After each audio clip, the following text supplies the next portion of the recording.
What is going on, everybody? Welcome back to another episode of the Run Pure Sports Swing for the Fences MLB show here on the Run Pure Sports YouTube channel. We got a Monday slate, 9 games on tap. I don't think any weather issues, and should be a good one. Joined today, as usual on Mondays, by Mr. JT Hayes. JT, what's going on, man? How was your weekend? Good weekend. Good weekend. Good weekend for a lot of our members, crushing the single entry series. So congrats to those of you that end up in the top of those leaderboards. And in fact, DC, I'm remiss because I didn't tell you about this yet, but my guy Jacob Stubbs hit me up in Discord early this morning. He said, hey, he came in, I think it was 5th in one of those contests. He said, I need to give a little back because he loves the community so much. And he wants us to give out a $44 ticket. So Jacob Stubbs giving back. He's going to give out a $44 ticket. He told me just now, a few minutes ago, he said, hey, it's almost full. So if they can't get in today, they can get in tomorrow. They probably won't be able to get in today because, as you know, DC, when we got a ticket giveaway, we got to have something fun to talk about. We got to have a fun contest for people to get the ticket, right? How do you win the ticket? So I'm going to tell you guys exactly how you win today's ticket. Someone here at Run Pure Sports, I won't tell you who, that's part of the game. Someone here at Run Pure Sports is getting married in a couple of weeks. And so here's what we're going to do. We need you to guess who's getting married, guess the sex of their spouse, soon-to-be spouse, and then tell us what is the wildest thing that you're going to find on that wedding registry. All right? Who's getting married, sex of the spouse, and the wildest thing that you're going to find on their wedding registry. The answer that makes us laugh the hardest, well, you get the ticket. DC, what do you think about that? I think that's pretty good. I like that there's no requirement that they actually be correct. Right. No. We're not married, telling you. We're not sharing. Listen, we love you guys. We love our subscribers. But it's almost best to keep most of you at arm's length, right? I mean, it can get a little bit weird. So we don't want any of you showing up and doing a whole wedding crashers thing for, I'm not even going to say the name, but basically, you don't have to be right. It just has to make us laugh. Yeah, I think I know who is actually getting married. I'm not 100% sure on that. And if it is who I think it is, and I feel pretty good about my confidence level in the gender of their spouse as well. But you never know this day and age. So we'll see. We'll hopefully get some good answers in the chat. Yeah, people already coming for me. Getting married to my dog. That's, about as good as I can do. I like that. Yeah, right. Peter and Lowe. Some funny answers, I'm sure, throughout the show. Yeah, you opened it up a little bit too much. We're gonna get some, It's gonna be great. It's gonna be great. Some not suitable for work answers, I'm sure, but it'll be good. We'll monitor those, of course, as we go through these 9 baseball games. And yeah, let's jump right into it. Of course, a few of those early games. What is there? I think 3 games left off of this slate. Looks like Cardinals and Tigers may have just gotten postponed. So not on the main slate. We won't worry about that here. We will worry about the first game for our slate, which is Kansas City Royals, Toronto Blue Jays, 2 kind of inexperienced right-handers on the mound here. Yariel Rodriguez pitching for the Blue Jays. He's been pretty solid through 3 starts. How long he'll go into games is somewhat in question. And he will go up against Jonathan Bolin pitching for the Royals. He replacing Alec Marsh. Bolin's been decent in the minor league so far. He is stretched out. He is a kind of a normal starter. But Blue Jays, pretty big favorites here, sitting around minus 160. They do have a decent team total as well of 4.7 runs. We'll start here, Royals and Blue Jays. JT, what do you got for us? So when I was running projections, I was getting a lot of Blue Jays. And DC, it feels like this has happened maybe 4 or 5 slates already this season where the projections love the Blue Jays. The spot suggests that you should love the Blue Jays, and then they remain the Blue Jays. They're not clicking on offense. The park is a terrible park for hitting generally. The Dodgers finally scored some runs in that park over the weekend. But I can't find a lot to love in this game. Certainly not going to be looking to play Mr. Bolin in his first Looks like his first major league start. Yep. And not a ton of interest in Yariel Rodriguez either. I guess if he finds his way into some of my lineups in 150, I'd be okay. I think for the Blue Jays, I would, maybe a little bit lower than the field on them in 150, but nothing really, unless you can convince me otherwise, nothing about either one of these teams or these spots outside of the fact that you have these two pitchers really stands out to me. I'm with you. I just don't see a lot to love in this game either way. I'm with you. I think the Blue Jays stack or one-offs from the Blue Jays would be the preferred way to go. Blue Jays relatively inexpensive for kind of the at least for the name value they bring to the table. That Springer, Guerrero, Turner, Varsho. If you want to include Danny Jansen in there too, like an average of 4,200 or something, which does present some value. So that would be the way I would go. I do think Yariel Rodriguez is a pretty good pitcher, so I don't really want to pick on him with too many Royals bats. But they pulled him after 69 pitches last time out. He did get up to 83. Kind of seems like he's going to live in that 70 to 80 range most of his starts. Which, in a decent matchup, like I said, if you're playing 150, if he gets onto some teams, I don't really have a problem with that. But I'm certainly not going crazy. No Bolin for me, and I don't think many Royals bats. The lefties, Pasquantino, MJ Melendez down in the 7-hole today, I think are okay plays, but just kind of a little bit of a milquetoast game there between the Kansas City Royals and Toronto Blue Jays to kick it off. So we'll keep it going to, I think, a slightly more interesting game here. Chicago Cubs, New York Mets. Pretty warm in New York, 70 degrees, some winds blowing out to left field, so this park will play decent for hitting. We've got two veteran righties, Luis Severino, Jameson Taillon pitching for the Cubs, Severino for the Mets, of course. Mets sitting around minus 145. Pretty low team total or game total in this game overall at 7.5 runs. I was a little surprised it wasn't higher than that. I like the Mets side better here. Taillon does give up some power, some speed. So that top of the Mets lineup looks pretty decent to me. They got JD Martinez back in there over the weekend. We'll see if he can, get that Mets team hitting a little bit. And then Severino's been just kind of steady this year. All of his starts have been between 10 and 21 fantasy points when it's all said and done. Some strikeout stuff, I kind of question how much upside he has at this point. And I don't mind a contrarian Cubs stack. Severino, he does give up power, and you can run on him as well. So Cubs do have a little bit of power, speed in that lineup. I think they make the grade for me as a contrarian stack, not one of my main stacks, but if you do want to go off the grid, they are pretty cheap. And Severino, I think he is capable of surrendering a decent amount of fantasy points. But, I think you could play Severino as well. Either side of that looks okay. What about you, JT? What do you see? Mets and Cubs here. Yeah, very similar to you.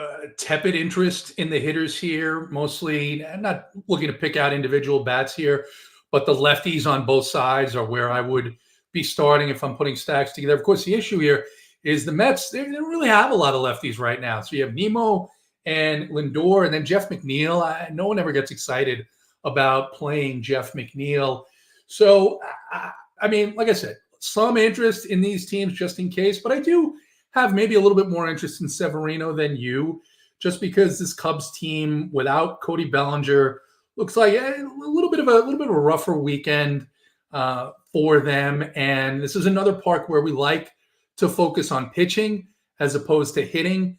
And at 8,200, I think he's fine. I'm not going to go crazy. I'm not, going to say he's my favorite pitcher or anything, but he'll be in the pool. I'll be about field level on him. And then, a handful of Cubs and Mets stacks just in case the variance of baseball pops up at Citi Field tonight, but no reason to expect that otherwise. The variance of baseball does seem to pop up once in a while, aka every single day. So, I think that makes some sense. Severino, I would have more interest in him. To me, that I'd say we've got him at around 25% ownership. That felt a little high to me on this slate. There's quite a few pitchers that I like, and Severino hasn't shown the same upside as a lot of them, and he's not super cheap. But I'm with you; he will be definitely at least in the pool. I just like a couple other pitchers better at maybe a similar ownership, but what I perceive as more upside. That is Cubs and Mets. We'll move to the next game on the list. It is the Minnesota Twins, who are on a little bit of a winning streak here. Have kind of turned it around recently.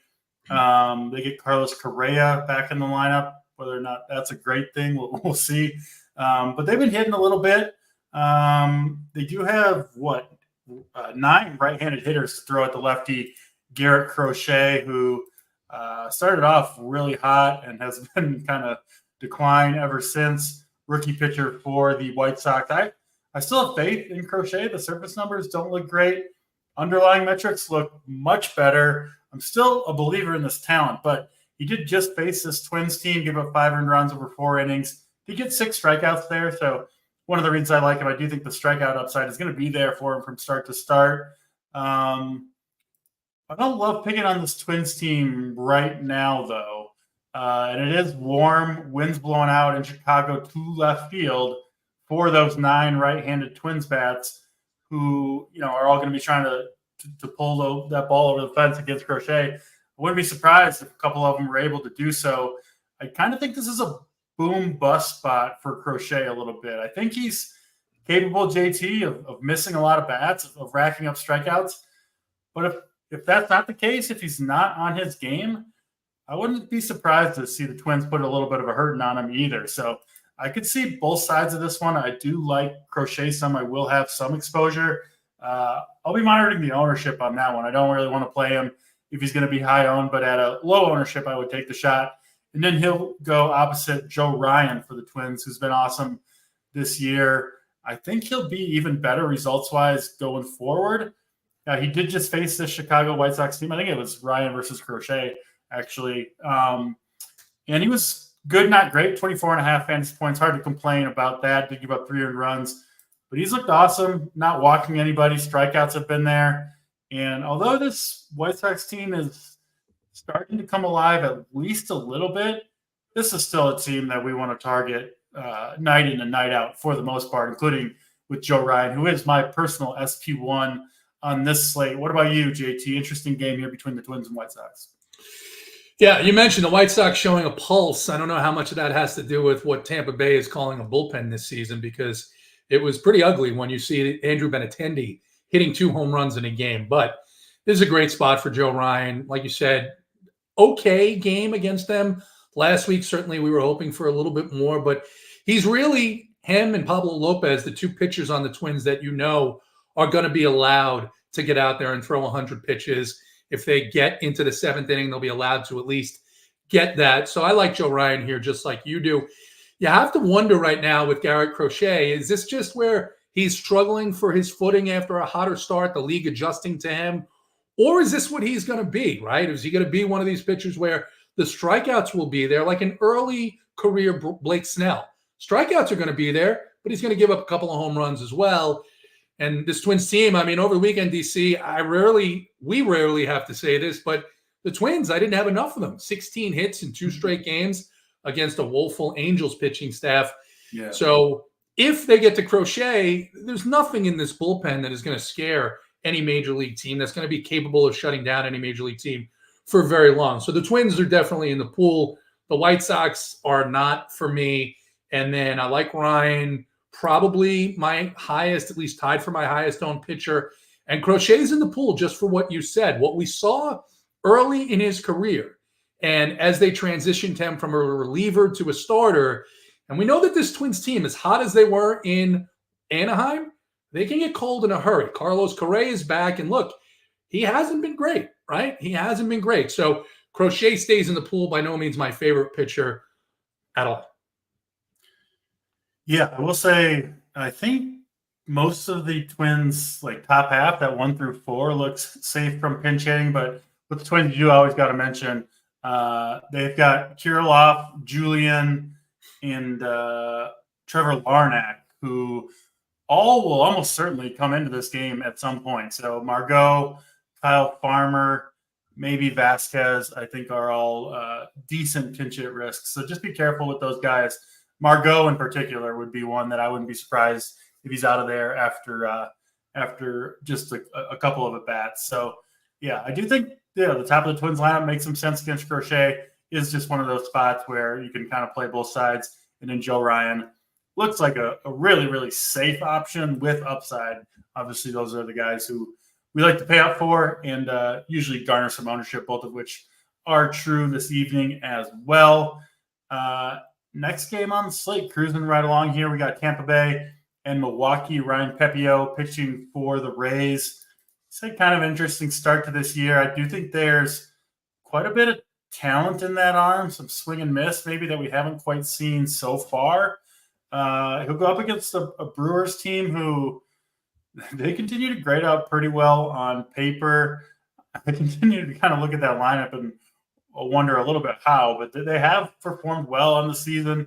I kind of think it's a little bit of smoke and mirrors from the Brewers. I think Pepiot is interesting. I would be more interested if he wasn't so expensive. 9,100 feels like a lot for him. 10-4 on FanDuel. I can't really pay that price myself, but I do think Pepiot's got some upside. Looks like he'll have a little bit of ownership too, sitting around 15% projected by Saber. Bryce Wilson pitching for the Brewers. We saw enough of him, JT, in a Braves uniform to know he's not really, frankly, any good. I do think he's definitely a pitcher to target. I don't know how deep he'll go in this game. He did throw 75 pitches last time out against Pittsburgh, so it looks like the Brewers are kind of stretching him out as a full-time starter. I doubt that will last very long. He has been a little better this year than he has been in the past. I kind of just wrote him off right away. I might look a little closer here, but Wilson, Pepiot, Brewers, Rays. Thoughts here on this game? Yeah, like you, I'm a fan, if you could say, of Ryan Pepiot's stuff, and certainly he's seen some really good results. The challenge here at that price point, DC, is you've got the Rays, and they've always been fairly careful about their pitchers, but I think even more so now with some of the injuries that they've seen to some of their starters, they're even more cautious with these guys. So you always worry a pitcher at that price point, how long is he going to be in the game? Now, the Brewers, with their swing and miss tendencies here, certainly he can get far enough in this game to have some upside at that price, right? But just everything has to go right. So for that reason, in the pool, not one of my favorite guys. If he lands on some lineups, then he lands on some lineups. Not a ton of interest here in the Brewers. I guess if you think about it from the standpoint of they're facing Pepiot, I wouldn't have a ton of interest. What we've seen from this Tampa Bay Rays bullpen, though, it's not been good. It's been downright bad. And we saw how the White Sox hit them up over the weekend. So maybe a little bit more interest here in the Brewers than I ordinarily would have. And then it's hard to love this Rays team. I mean, they put out such a terrible lineup yesterday against Eric Fetty. He absolutely carved them up, which shame on me. I certainly didn't get Eric Fetty right yesterday. But if it depends on ownership, as I'm going to look closer to lock here to see what people are doing with the Rays. The Rays is another team where you expect at least some of these guys have enormous pinch hit risk. So I'll have them as five-man, just not really picking any individual player out that I have a lot of interest in, but certainly not one of my favorite stacks on the night. Yeah, Eric Petty, about the only thing I did get right yesterday. So I wasted him on like 80 teams that did absolutely nothing. I didn't have much of that Nationals Marlins game that scored 100 runs. So if you didn't have that, it didn't matter too much who you pitched, including Mr. Fetty. But he was. We were opposite yesterday. I had the offenses that went off. Yeah. With maybe the worst combination of pitchers that I've had this season. So we were excited to see today's slate. Yeah, should have combined forces. Maybe would have gone a little bit better. I don't have a ton more to say. I mean, this Rays team in general, I just I don't like this lineup. Rotation's not that great, and then this bullpen is just falling apart. I think their bullpen has been so good. It's been a strength of their team, for years. But it's fallen apart. I mean, they're down near the bottom in almost every category of the team. I mean, they got a 5.29 ERA on the season as a bullpen, just horrendous, and it looks like it's earned. Look at the strikeout rates, the walk rates aren't great, all that pitching predictors stuff. So, yeah, I think just not for this game necessarily with Bryce Wilson and, not necessarily targeting Pepio, but just something to keep in mind with the Rays. They don't seem to be quite the same team that we're used to, for the last however long. It seems like half a decade of the Rays kind of having a similar, similar formula for winning. Doesn't look like it might turn out that way for them this season. So something to keep an eye on there. But for this game, not a ton. If you had to play one side of this game, would it be Brewers or Rays offensively, JT? I mean, either fine. Yeah. I mean, I will say the Brewers offense certainly has more talented bats. So that's where I could side with. If I had to pick a side, I would say I probably would rather play Brewers than Rays. Me too. Yeah.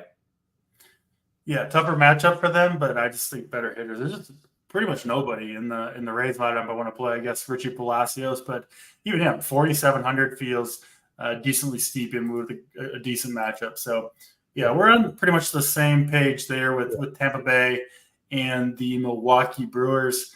Do we have any early contenders for the winner of the $44 ticket? I've seen a couple funny things, but nothing that can't be beat. That's what I would say so far.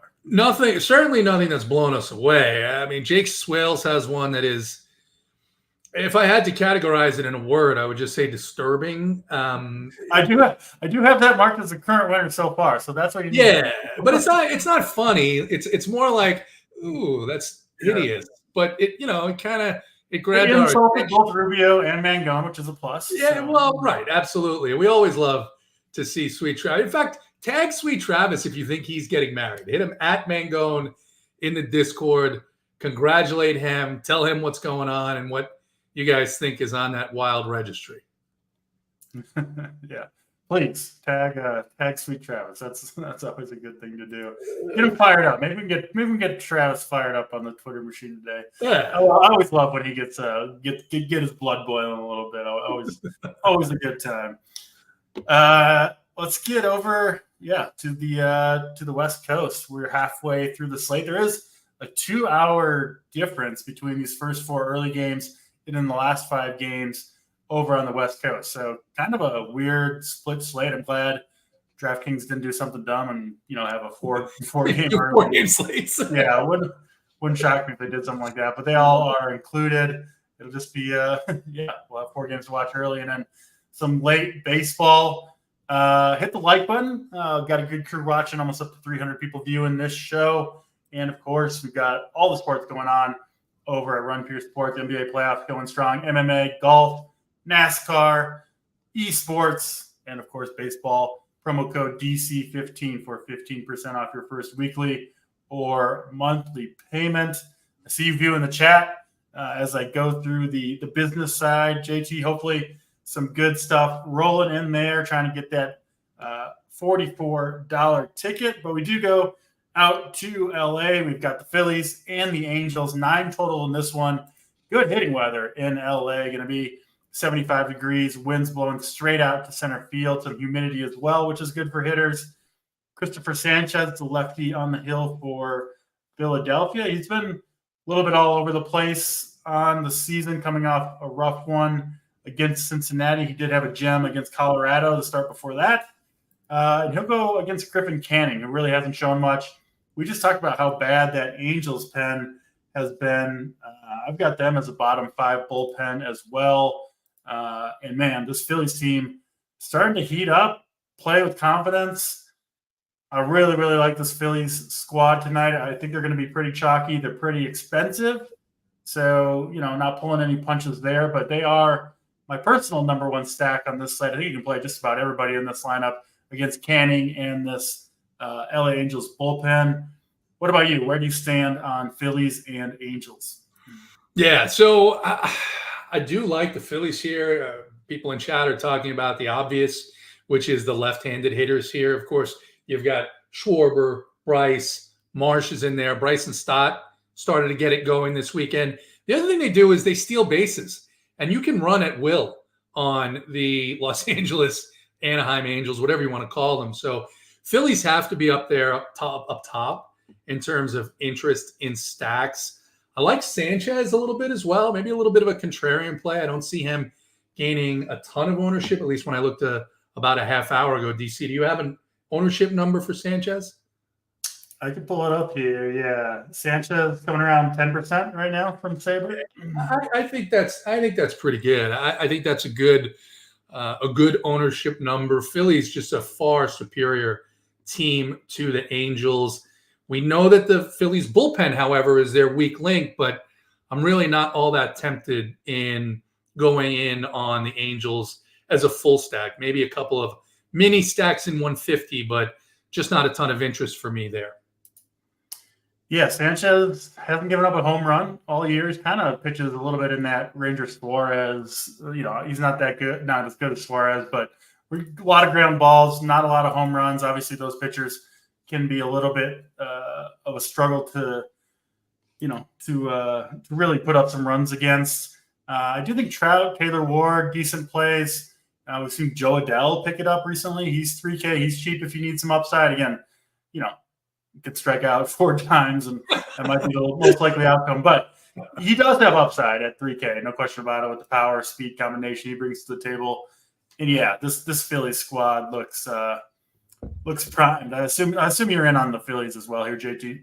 Yeah, I'm in on the Phillies. I mean, there's enough. I think there's plenty of ways to go at pitcher where you can fit this stack in. Yes, sir. Love the Phillies. I'll be pretty surprised if they don't put up a decent number here against Canning and the Angels.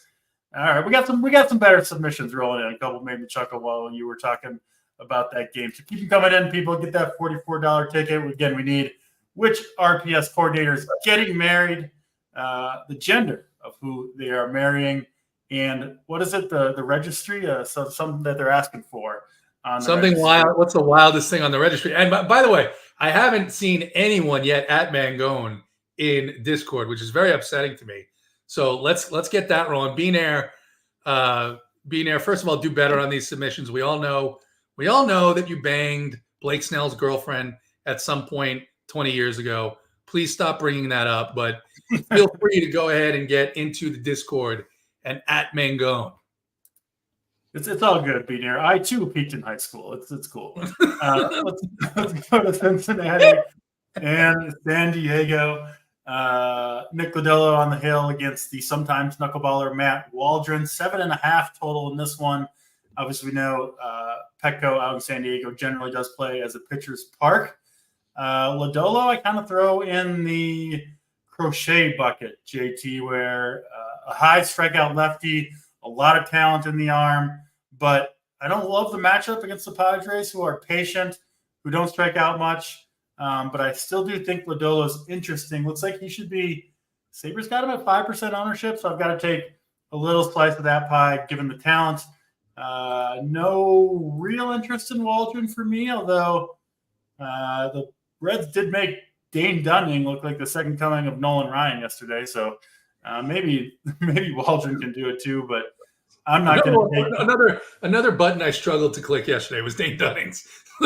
Yeah, I had a little bit. I got there on Fetty, but not Dane Dunning. You just needed the Cruster combination. Got it done on yesterday's slate. But yeah, Matt Waldron, a pitcher to target for me. I think of course he had his best game of the year in Coors Field. That makes no sense, except for his facing the Rockies, which I guess makes it does make it make a little more sense. I do think the Reds could be an interesting contrarian stack. Waldron's going to be continue to be a guy I want to target against. Of course, we know the upside of the Reds, led by the amazing Ellie De La Cruz, continues to put on a show seemingly on a nightly basis.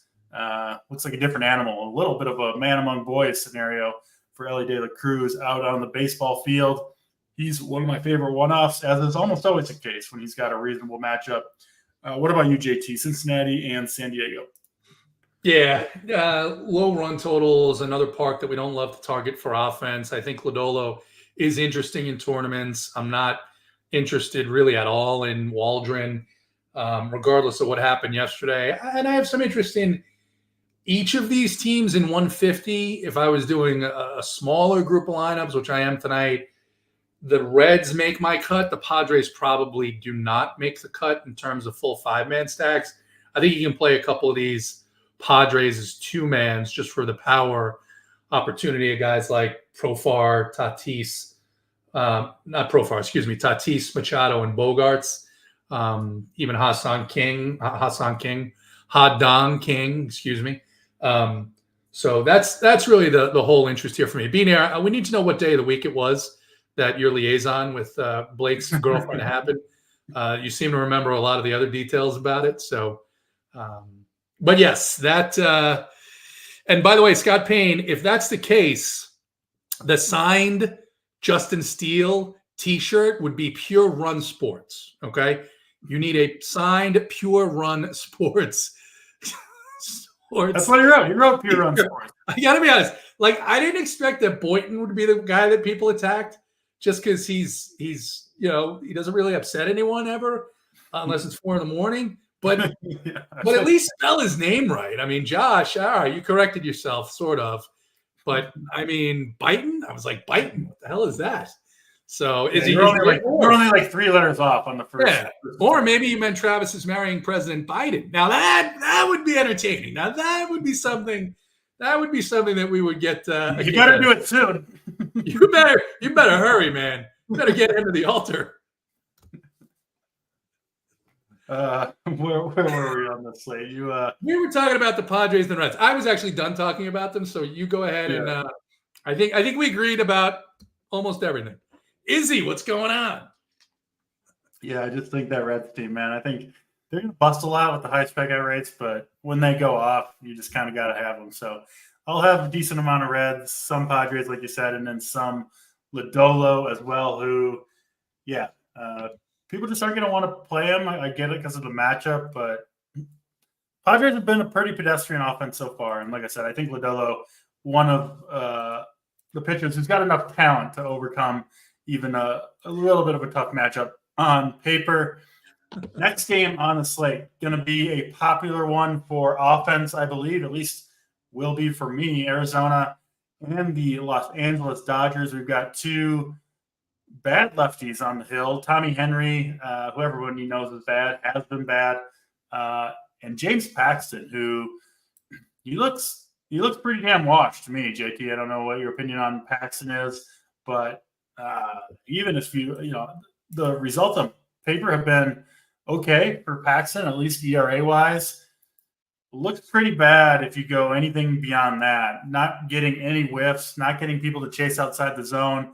The stuff is clearly declined if you compare what he used to be able to bring to the table compared to what it is now. It's to the point now where he's got like legitimately bad stuff, which was his calling card back when he was a good pitcher. And the D-backs, on paper at least, have been the best hitting team against lefties on the year. Now, they have faced the Rockies, it seems like every other series. So it seems like they faced Gomber, I know, at least 2 times, maybe 3 times. Ty Block, they just faced all those crappy Colorado lefties. So I think those numbers are a little bit inflated, but I still do like this Diamondbacks team against lefties a lot. And I really, really do want to pick on James Paxton. So I actually like the Diamondbacks side of this one a little bit more than the Dodgers. I prefer the Dodgers against right-handed pitching in general. But, yeah, Mookie Betts, Will Smith, Teoscar, Andy Pajes, I think, is a fun play here. And, of course, Ohtani Freeman can play them against just about anybody, including the soft-tossing lefty Tommy Henry. No interest at all in either of these pitchers for me. And I'll be trying to get quite a few of these bats into my lineups. What about you, JT, Diamondbacks and Dodgers? Yeah, it seems every time the Diamondbacks are under like 5% owned, they score 15 runs. I mean, they did it against the Cardinals last week. And Tommy Henry is coming off perhaps the best start of his career, DC. And you know what that means for a guy like Tommy Henry. He's not going to do that twice in a row. So no. I like both sides of this game. You've got, a 10-something run total, almost 90 degrees in the desert. Izzy in here talking about the fact that the roof is open.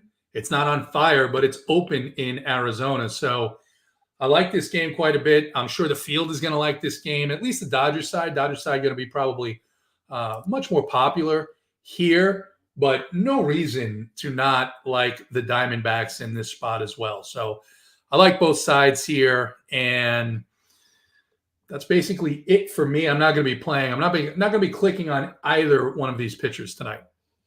Yeah, Leaf Faber has the Dodgers as a very highly owned segment. They've got Mookie Betts at 23% ownership, Ohtani 21%. And then they've got all the Diamondbacks at like 8% or below. If those numbers hold true, I definitely prefer the D-back side of this one. I think people maybe see James Paxton and aren't quite aware that he's definitely a pitcher to target. So, yeah, given those numbers, D-back's going to be right up there with the Phillies in terms of my favorite teams to stack up tonight. I think we're going to get certainly some runs in Dodgers D-backs and from that Phillies stack as well. Let's get to the final two games on the slate. The entries continue to roll in here. Got a couple marked down as favorites, but we're going to pick that, right? Before we get off the show, we'll pick the winner. That sounds good. Right now, I'm intrigued by the upside down bar stools. I don't know if that's a particular model, DC, or if he's saying that bar stools are on the registry, but they're going to display them upside down, obviously for some deviant purpose. Perhaps we can get an explanation from Josh. Yeah. All right, Pittsburgh and Oakland up next. Bailey Falter pitching for the Pittsburgh Pirates. At least on paper, he's been pretty successful, including an absolute gem last time out against the Milwaukee Brewers. 7 innings, 1 run, 8 Ks, 31 DraftKings points from Mr. Falter, who I assume that's a career high for him and perhaps one that will never be surpassed for Mr. Falter. He does have, of course, a good matchup against the Oakland A's, who are a team to pick on with lefties, righties, anybody. It is a good place to pitch to in Oakland. And he's cheap, $6,500 for Falter. So I'm not a believer in Falters in terms of the long-term talent. I don't think he's going to have good numbers, at the end of the season. But he's cheap, has a good matchup. It is a good park. So, outside of just not believing in his talent level, he does have pretty much everything else going for him. And Boyle is a little bit the opposite. Like, the results have been not great so far. He does have good stuff, though. Can miss some bats at times. His problem, just extremely wild. 4 walks in each of the last 2 games. He's actually gone 4 walks in 3 of his 5 starts. Puts a lot of guys on the base paths, and those pitchers are always interesting to target. So I actually included both of these pitchers in my write-ups in the value section. I'm not really dying to play either, and I don't have a high degree of confidence in either. But, if you do want some cheap pitching, I do think these are 2 of the better options on this slate.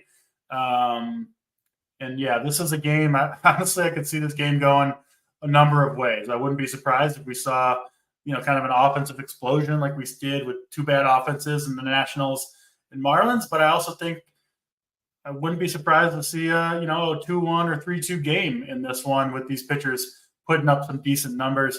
Sometimes you got to break down a baseball game that way. That's the way I see it.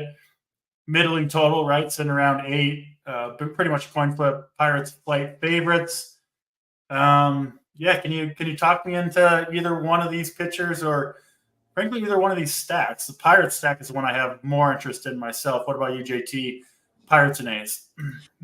Yeah, I have a much harder time with Bailey Falter here. The reason you mentioned he's coming off a ceiling game, career game for him, and it's the quality of pitcher. I was talking about this with Captain as we were discussing projections and things like that, and I think the quality of the pitcher matters. Like, his last start is such an outlier that not only is he not likely to have a similar result in this game, he's actually likely to revert back to 7 or 8 fantasy points, 3 2/3 innings, give up 3 or 4 runs. And maybe that's not enough to put the A's high up in my stack pool, but it is enough to take me off Falter. Boyle, though, at least there's the potential that maybe this guy can be a major league pitcher. And we've seen DC, at least if you're following this A's team, what they've developed out of their bullpen are elite level major league pitchers in Urseg and Mason Miller. Boyle, strikeout upside. The control is not great, but at 6,200, look, I think you're going to be looking to one of these guys if you wanted to get one of Ryan or maybe another higher price pitcher, a Sanchez, if you wanted to play Crochet, and let's say you wanted to do a 5-2 Phillies Dodgers, right? One of these guys is probably the best option to make that work. I side with Boyle here over Bailey Falter. As far as full stacks of either one of these teams, I think the Pirates have slightly more talent here in their lineup. I mean, on paper, they should have more talent, given that they have O'Neal Cruz, Brian Reynolds, Brian Hayes, Henry Davis. Sawinski's been pretty good, but I think the Pirates will stay in my pool as a potential full stack. I'll reserve the A's for minis. Yeah. And Lake Bum, by the way, this is a point I saw in Discord as well. Before you go, one thing I did see, this is supposed to be Bill Miller behind the plate. So it doesn't really change how I feel about Falter, but it does perhaps give a little bit more opportunity for Boyle. If he's going to get calls that are, that those 2 inches around the plate instead of just right on the plate, could be a big thing for Joe Boyle tonight. Yeah, Boyle can use all the help he can get on the called strikes for sure. Like, I don't think the whiffs will be a problem for Boyle, but yeah, Bill Miller umping Boyle. I think Boyle would be one of the pitchers who I think would be most affected by having a good or bad umpire behind the plate. So good information there. Does make me like Boyle a little bit more. And sounds like we have a similar breakdown on that one. I do think either of these pitchers you can play. I don't know if I'd play them together. You could if you wanted to really load up on the bats, but kind of feel like, you can get away with one. I don't know if both of them are gonna get there for you. But that is Pirates and A's. I think we got some good submissions coming in. So we'll do that. Let's do it. Should we do it before we do the stacks and pitchers?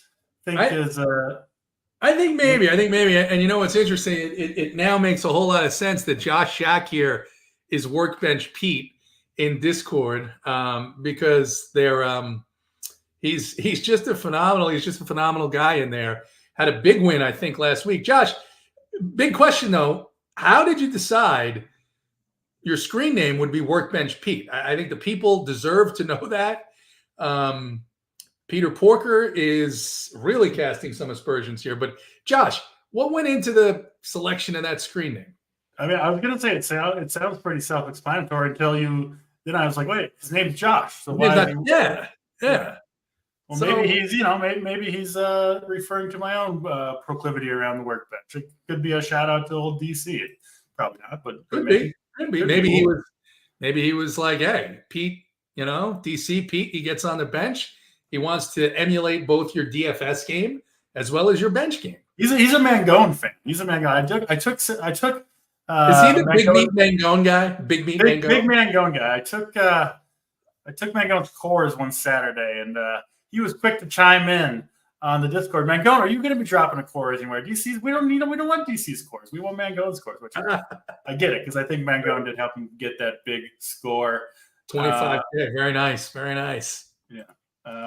All right, let's get to the last game. But then he attacks Mangone, and he says he's marrying Boynton with upside down bars. This is so fascinating. It's so fascinating. Yeah, it's a love-hate relationship. Maybe Mangone's scores haven't been as great lately, and he's upset. He lost some of the winnings that Mangone helped him. All right, fair enough. Let's get to Atlanta, Seattle. Two good pitchers here. Max Fried going up against Bryce Miller. Max Fried flexing on the haters last time out, JT. Everybody writing Max Fried off for dead. Oh, this guy's toast. He's fried. He can't pitch anymore. Drops a 40-piece on Miami's head. 9 shutout innings, just 3 hits. Only 6 strikeouts, but he only needed 92 pitches. I believe they call that a Maddox after the former Brave complete game shutout, fewer than 100 pitches. And a good matchup here for Max Fried. This Seattle lineup just really hasn't been hitting. We've seen this total for Seattle dropping throughout the day.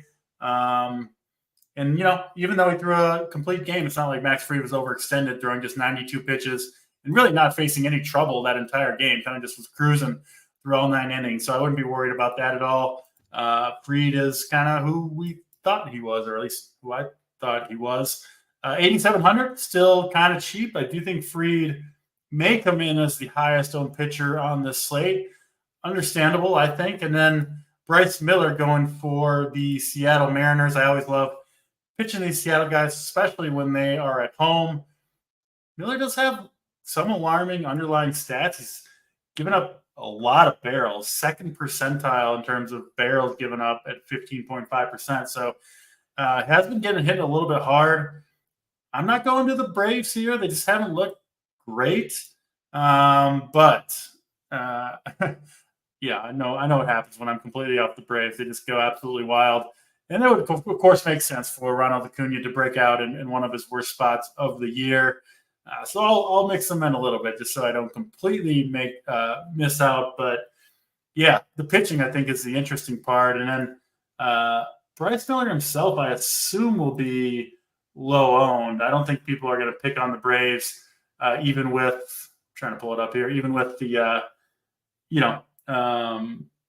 the good pitcher in Bryce Miller. Actually, 15%. That feels a little high for me against the Braves, higher than I expected. So your thoughts here on the last game here? Bryce Miller, Max Fried, Braves, and Mariners.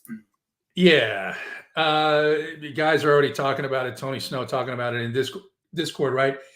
This is like the prototypical Atlanta Braves spot. They're owned at 15% over the weekend and do absolutely nothing against the Guardians.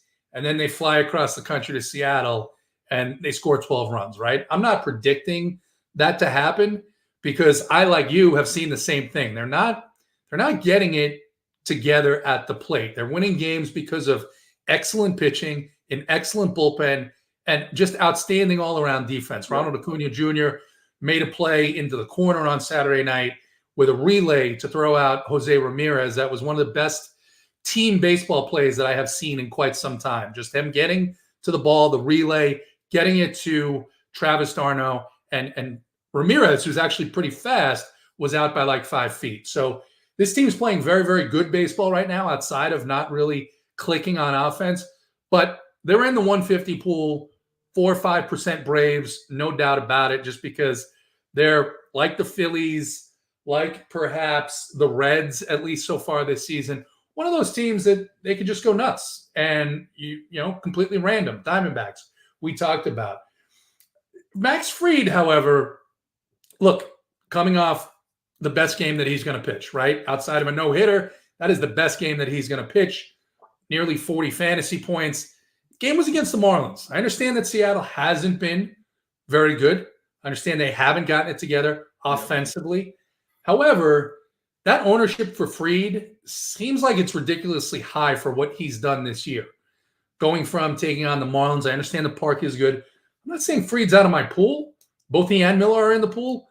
But I do think this is a spot where I'm going to be a little bit under where the field is, especially if he comes in. I'm looking at 35%, maybe 40%. I think you'll be fine to go a little bit under the field on Max Fried tonight here, just based on what he normally is, which is a real good real-life pitcher, 6 innings, 4 strikeouts, 2 or 3 earned runs. That's where I'm seeing him tonight, not the outlier game that he threw against the Marlins. Again, still leaves him in my pool. I'm just not as high on him as the industry. I'm with you. I kind of have just an uneasy feeling about Max Fried tonight. I was all over him in that last start, but I'll be under that 35% number for sure. I will have exposure to Max Fried, but it looks like less than the field.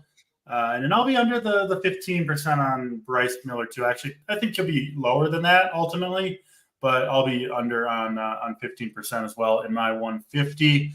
We'll do stacked pitchers, home run, and play of the day. Before we get to that, are you ready to pick a winner, to anoint a winner of the $44 ticket? I can do my stacks while you kind of scroll around and pick your winner. I can help you out if you've got a couple that you're choosing between. But I will do my favorite stack and contrarian stack while JT looks for the ticket winner. A lot of funny submissions for that. My favorite stack, I mentioned it earlier, is the Philadelphia Phillies. I don't know if we've seen a lineup for them yet. I'm looking here. Yeah, not that I've seen. But I think I know pretty much, or we should know pretty much what it's going to be. think pretty much all the Phillies in play. Love the matchup against Canning, and then I think the underrated part of it is how bad that Angels bullpen is. I think the Phillies put up a bunch of runs. Contrarian stack, I'm going to go with the Pittsburgh Pirates. I will have some Joe Boyle too, but he just allows so many base runners. Things can really spiral out of control for Boyle. Maybe have one of those bad games where it's putting guys all over the bases, and Pirates just need a couple big hits for the stack to get home. Over to you, JT. Did you pick a winner, and do you have a contrarian and favorite stack for us? Yeah, so I'm looking at this, and look, I got to be honest. First of all, let's go with the runner-up. I mean, Jake Swales, real close. Frozen JT, which somehow, oh, there you go. Looks like you're back. Yeah, that was weird. We'll go with the runner-up first. Jake Swales. Jake, real close, but your last couple that you sent in, you just kept trying it, and the last two, they didn't hit the mark, man. I mean, they left me. Actually, I wanted to go vomit the last one, talking about Big T and cats. I can't do that. I didn't know you were subtracting. Yeah, I'm not 100% certain.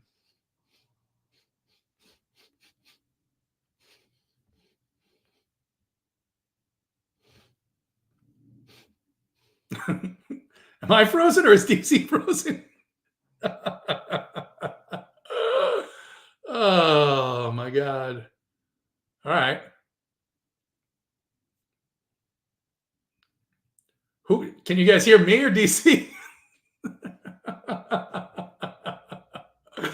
Oh, DC is gone. All right. So DC is frozen. All right. So here's what's going to happen. The winner, I guess DC's not going to be in a position to disagree with me.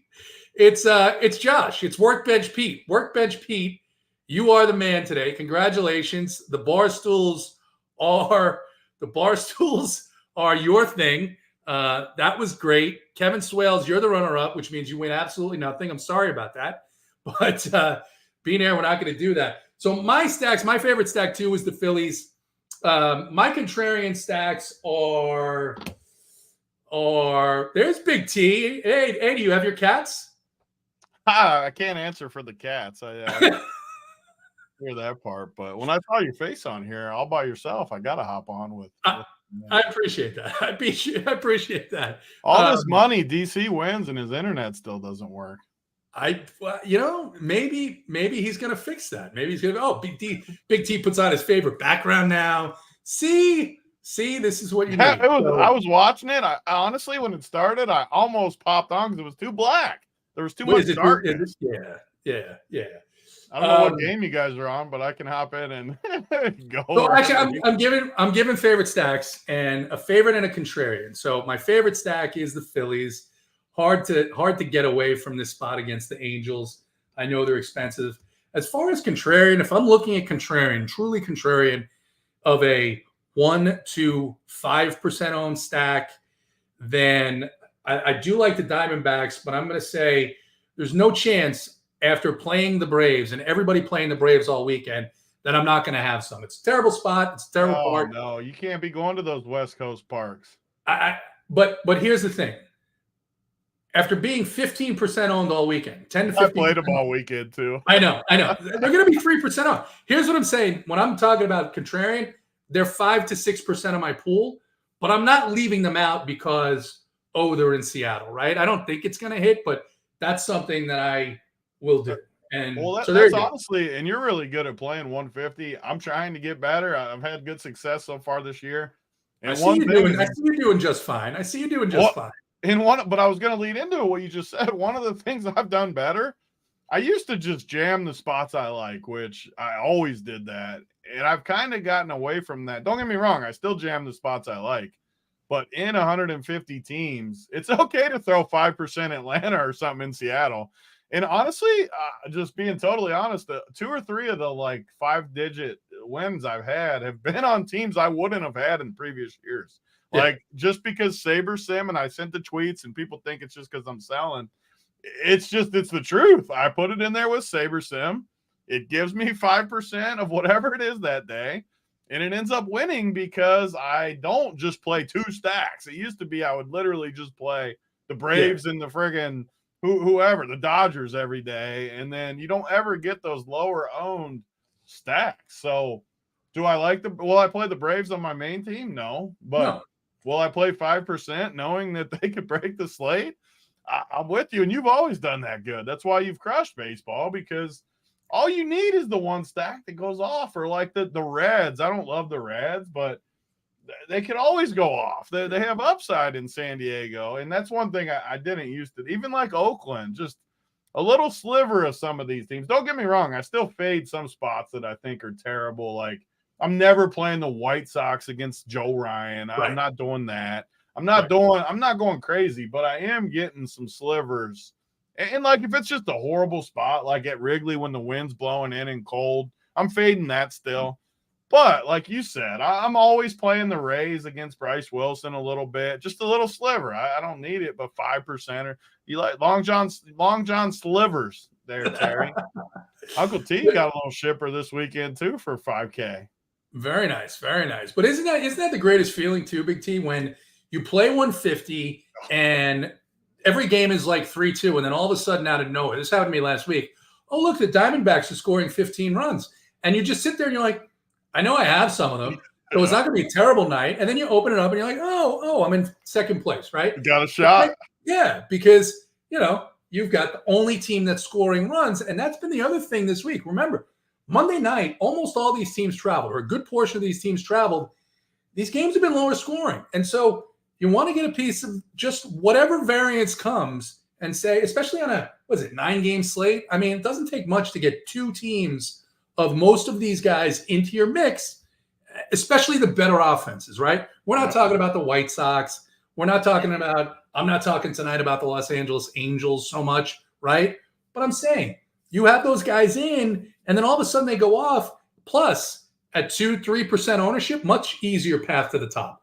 If that team is the only team that scores runs, you're going to get up there. It's just so nice, and I just can't say enough good things about how SaberSim does it, because that's honestly what I do. I'll just bump some of these good offenses a little bit. I'll bump some of the guys I like a little bit. I'll obviously bump the pitchers, and you just run it, and it gives you combos that you just normally wouldn't have. Like I can't remember if it was Friday or Saturday when I should have got first place. I lost in the 9th inning, but I had some dude, literally, that Boston guy that hit 3 bombs or something. Rafaela, right? I mean, I would have never clicked on that without SaberSim. I didn't even like that much. And then he goes for 44, and he's the reason that you could get all the way to the finish line. So, I mean, SaberSim, I like it for all sports, but for baseball with the correlations and stuff, I mean, it's just truly. And I can just set it to run all 5 stacks. Maybe I get a 5-3, maybe I get a 5-2, maybe I get 5-1-1-1. But either way, I mean, and granted, I've been running pretty pure so far this year, but I just love what it's doing. And nights like this, I know you said it, but you got 7 games and you got a lot of somewhat shaky spots, because even like the better offenses are in bad parks, except for obviously the Arizona game. Yeah. But that's where all the ownership is. And then on Philly, so if you play the Braves, I mean, how often can you get the Braves? Just like you said, like under 10% owned. Never. 8%. Yep. So, yep. I mean, I love it. And then you still in your 150 go and you pound the Dodgers and you pound the D-backs. So you got plenty of them too. And I always used to do it where I'd have like 60% Dodgers and D-backs. You don't need that much. You can get plenty of exposure with 20 or 30% of it. Exactly. So speaking of that, we were covering DC was going to tell us, but he's not here. Your favorite stacks tonight. You talked about the popularity of the Phillies and the Dodgers. You like them? Do you not like them? And then what off the board do you like? I don't like the Phillies as much as the field. Again, just because I think they're going to be pretty popular, and I still don't love that park. And I actually think Griffin Canning's better than people think he is. I know a lot of people think he stinks. I'm not saying he's like amazing, but I don't love that. I love the Arizona spot. I'm not a huge Paxton guy. Obviously, that's the chalk spot, so I'm not breaking ground. But then I like your take of the Braves, the Reds. I can't do the Padres just because I have a Lodolo problem. I think he's like really, really good. Yeah. He won me the belt back there. I'm partial to him, but I just like those spots. And then earlier, I don't see a ton. Like I think Crochet could bounce back a little bit too. This was the same matchup as last Wednesday, right? Correct. Yeah, I think that game's low scoring. So that's one thing I still do. I won't have much of the Twins. I do like the Tampa Bay game as a sneaky game. I know the Yankees scored like 4 million runs this weekend. The Rays always have upside, and I kind of like the Rays lineup just because, again, this is always the weird shit I do in baseball that I like. But if I want to play Joe Ryan in good pitching, I need some cheap bats, and Tampa Bay's bats at the bottom. Goodrum, Shinton. I mean, I love this Shinton guy at 2,500. Nico Goodrum, I've always liked at 22. Series cheap down there. You cheap catcher. I really like the Rays as a mini stack just to make everything work with some of those guys in there. So I'm going to spread it around a decent amount tonight. And Toronto too is another team that I'll have a decent amount of exposure to. But yeah, I think it's a cut and dry night, really. The Dodgers, they're going to be the highest owned, but they're clearly just a really, really good spot to me where I want to be overexposed to them and then get different like I always do in other spots. Good stuff. Good stuff. Yeah. Tampa Bay, we talked about that, and we talked about not so much the Tampa Bay offense. We talked about not liking it as much as you do, but seeing also the Tampa Bay bullpen just struggling so much. We think Pepio's a good pitcher. We like Pepio, but if Pepio's not right and Milwaukee gets to him, we know that the one thing that Kevin Cash is going to do, those pitchers aren't going to die out there. So come doing well or not doing so well, Ryan Pepio's shelf life here is not going to be 7, 8, 9 innings. So the Brewers, a talented offense, maybe be able to get to that Tampa Bay bullpen, just like the White Sox did over the weekend. So they hit them pretty hard for the White Sox too. They got a little power in there this weekend, a little bit. I couldn't believe it. I was on Tampa pitching all weekend, so it wasn't good for me. But right. Double down from Andrew Benintendi of all people. Oh, yeah. All right.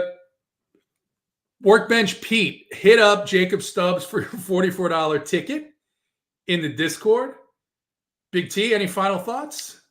No, there's never been a better time of year than right now to get in with Run Pure, especially now because you can sign up for individual sports, which we've never done. So if you only like baseball, get JT's takes, Uncle T's takes, DC's obviously his takes. I got my full player pool up. I've been doing every day now, and I give 4 cores plus my rankings of each spot. Nice little sheet. I know I'm partial, but I think it gives you a nice layout of the slate for people that want a full layout. And I like the 4 cores just because people like different stacks. So I try to give 4 different ones and do that. But check that out. Or if you like basketball, we're doing a show every single day through the finals. So I know we did it earlier. I think it was premium today, but most of them are premium. So you got JBC, who continues to crush.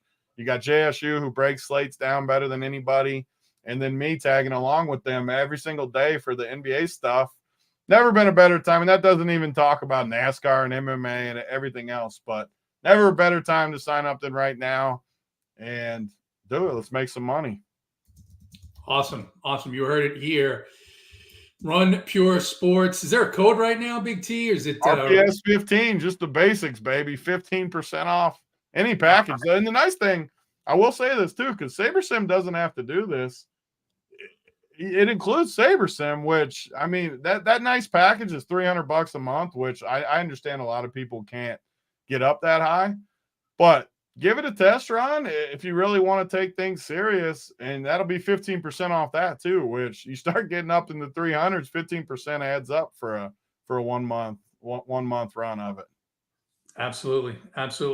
Big T is going to take us out of here because DC was hosting. I'm JT.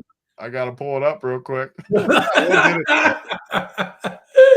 we go. I got it. Congrats to Josh Shack. Enjoy your $44 ticket, and we'll see you guys in Discord.